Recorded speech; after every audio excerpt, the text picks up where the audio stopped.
मट्टी मार दी। देखिए, नीतीश कुमार जी पहले भी आदरणीय थे, अभी भी हैं और आगे भी रहेंगे। और हम लोगों का तो मुद्दा था कि रोज़गार मिले, नौकरियां मिले, निवेश बिहार में आए, बिहार का विकास हो, ये हम लोगों का मुद्दा रहा है।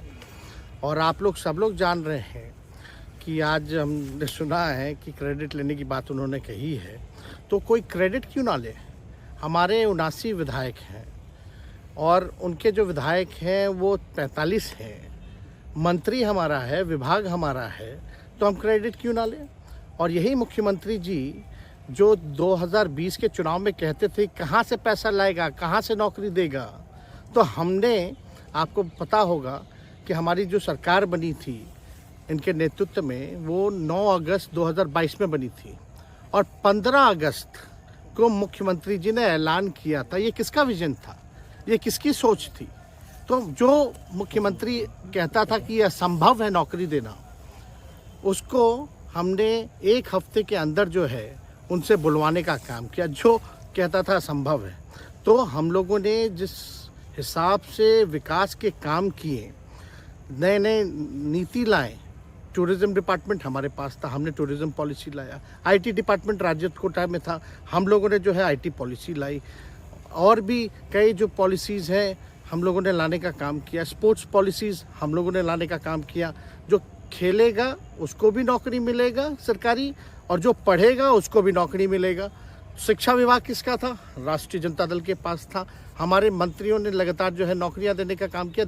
और ये 17 महीने में जो काम हुआ है, ऐतिहासिक काम हुआ है, जो आज तक पूरे देश में नहीं हुआ है। और ये भाजपा और नीतीश जी की तो सरकार 17 साल भी रहे, तो 17 साल बनाम 17 महीने जो काम हुआ, एक विभाग ने वर्ल्ड रिकॉर्ड बनाने का काम किया। एक विभाग ने एक दिन जो है 70 दिनों के अंदर जो है 2 लाख से भी ऊपर जो है हम लोगों ने नियुक्तियां पत्र वितरण करने का काम किया। ये ऐतिहासिक काम है, किसी भी राज्य में नहीं हुआ। और अब तक हम लोगों की सरकार ने लगभग जो है, जो गवर्नर ने भी जो स्पीच दिया अभी 26 जनवरी को, तो 3.5 लाख से ऊपर की बात कही उन्होंने, नौकरियां दिया। तो किसके राज्य में हुआ, किसका विजन था। तो कहीं ना कहीं से जो लोग कहते थे कि इनके लोग काम नहीं करते थे, हम लोगों ने तो इतना इनसे करवाया जिनका कोई विजन नहीं था, जो थक गए थे, थके हुए मुख्यमंत्री थे, उनको हम लोगों ने इतना काम करवाया। तो इतना काम तो हुआ ही है सारा। और आप लोग सब लोग जानते हैं कि जो भी बातें ये कह रहे हैं इनको खुद भी नहीं पता। हालांकि हम कोई व्यक्तिगत टिप्पणी नहीं करना चाहते हैं, और हम इतना अपने लोगों को आश्वस्त करते हैं कि ना हम में गुस्सा है, ना हम में नाराज़गी है। हम बड़े संयम रूप से हम लोगों ने गठबंधन धर्म का जो है पालन किया है, और उसी हिसाब से हम लोग आगे जनता के बीच अपनी बातों को रखेंगे।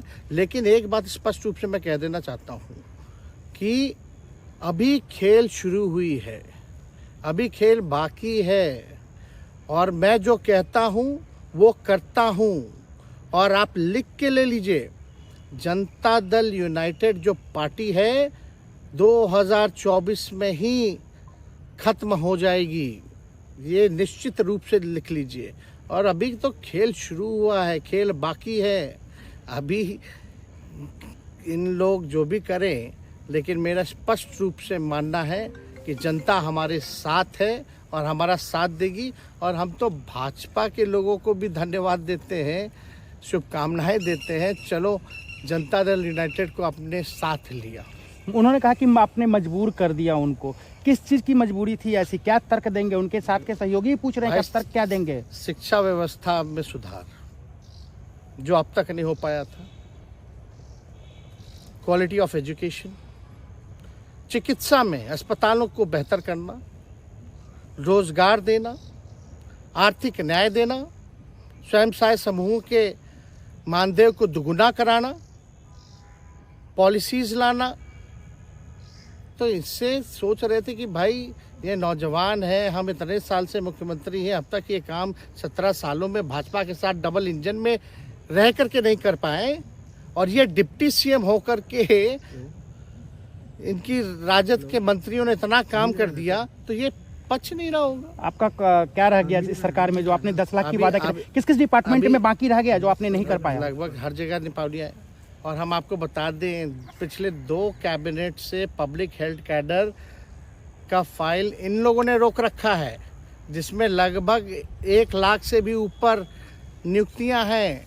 हम लोगों ने पास भी किया सारी चीज़ें, लेकिन ये लोग कैबिनेट में नहीं आने दे रहे। 2 कैबिनेट से नहीं आने दे रहे। चाहे आशा वर्कर का भी है, ये भी आने वाला है जल्दी। तो हम लोग तो देखिए काम में विश्वास रखते हैं। हम लोग तो रात भर घूम करके छापा भी मारने का काम किया है। कहीं कमी हो तो उसको दुरुस्त करने का काम किया है, ईमानदारी से काम किया, धर्म निभाया। लेकिन अभी तो खेला बाकी है। आज भले ही लोग ओथ ले लें, लेकिन कितना दिन ये लोग रहेंगे, इनको कुछ नहीं। जनता के बीच में आप क्या कह कर जाएंगे, क्योंकि आपने बड़ा सही, आपने जैसा ने कहा कि संयम बरते, आपके तरफ से अभी तक कुछ नहीं कहा गया, सरकार गिर गई, तो अब आप क्या कहेंगे, क्योंकि लोग तो आपसे उम्मीद लगाए रखे थे। सरकार हम लोगों ने बड़े उम्मीदों के साथ बनाया था, और किस उद्देश्य के साथ बनाया था वो नीतीश कुमार जी ने आपको उस समय बताने का भी काम किया। ये गए हैं, इन्होंने इसकी हत्या की है, तो जनता इसका जवाब देगी। सम्राट चौधरी सर पे मुरेठा बांध के घूम रहे थे कि इनको अब देखिए, अब इस पे क्या टिप्पणी, पुरानी बातें नहीं, काम की बात होनी चाहिए। कौन क्या कहता था, ये क्या हुआ नहीं हुआ, अब ये तो सारा इतिहास है। लेकिन हम तो आगे के बारे में सोच रहे हैं, और आगे यही है कि खेला भी बाकी है, और हम लोग मिल करके जो है, जो विजन के साथ आए हैं, उस विजन को हम लोग पूरा करेंगे जनता के साथ। सर एक सवाल, जिस तरीके से वो विधानसभा में भाषण दे रहे थे, जहां मंच पे जा रहे थे, कुछ ऐसे एक्टिविटी थी उनको लेकर जिसके लेकर पूरा बिहार में चर्चा था। आप क्योंकि उनके साथ कैबिनेट में रहे हैं, उप मुख्यमंत्री रहे हैं, हर जगह आप साथ में बैठ रहे। आप तो जान ही रहे हैं, जब नीतीश कुमार जी हमारे साथ होते थे, मंच से हम लोग बातें करते थे, तो क्या क्या नहीं बोलते थे, कितना काम कर रहे हैं, ये काम हुआ। आज तक कभी नियुक्ति पत्र किसी सरकारों, बिहार सरकार ने नीतीश कुमार जी को बांटते हुए देखे थे क्या? हम आए तब ना बंटवाना शुरू किए, उसके बाद ना भारत सरकार बांटना शुरू किया। कोई ये सब भूलता है कोई? बीजेपी को क्या कहेंगे? बीजेपी ने कहा शुभकामना है बीजेपी के लोगों को, बीजेपी के लोगों को शुभकामना। इससे ज्यादा भी हम, इंडिया गठबंधन आपका टूक खत्म हो गया एक तरह से। अरे इंडिया गठबंधन मजबूत है, ठीक है, जो होता है अच्छे के लिए होता है। उन्होंने कहा था कि हम मर जाएंगे, दोबारा बीजेपी के साथ नहीं जाएंगे, लेकिन एक बार फिर से वो पलटी मार दिए। पूरा देश पूछ रहा है। इस पे क्या बोलना, ज्यादा हमको नहीं कहना, इसमें जवाब जनता देगी।